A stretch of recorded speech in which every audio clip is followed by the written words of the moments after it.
na makakalaban nga dito ni Duhini mga idol ngayong 15 sa March. Pero hindi daw ito malakas. Si Figueroa ay tinalo rin ito.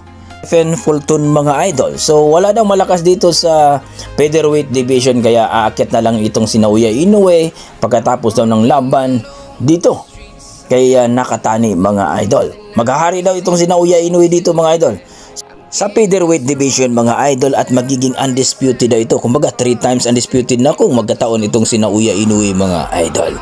Ayon sa ating mga boxing fans mga idol, kung ako pa ni Casimero ay unahan niya itong si Naoya Inoue na umakyat dito sa featherweight division at magkampiyon ito para wala nang takas daw itong si Naoya Inoue. Ayon sa ating mga boxing fans, mangyayari lamang daw ito kapag itong si Casimero ay babalik sa INPE sa pangangalaga ni Sean Gibbons, at ang advisor niya itong si Shabit Singson, na kung saan mga idol alam naman natin itong si Cuadros Casimero ay matagal na talaga itong naghahamon kay Casimero. Kayo mga idol, masasabi niyo dito, maganda kaya unahan na ni Casimero itong si Naoya Inoue sa featherweight division at magkampiyon ito? I-komento mo na sa baba mga idol para ating pag-usapan. Maraming salamat.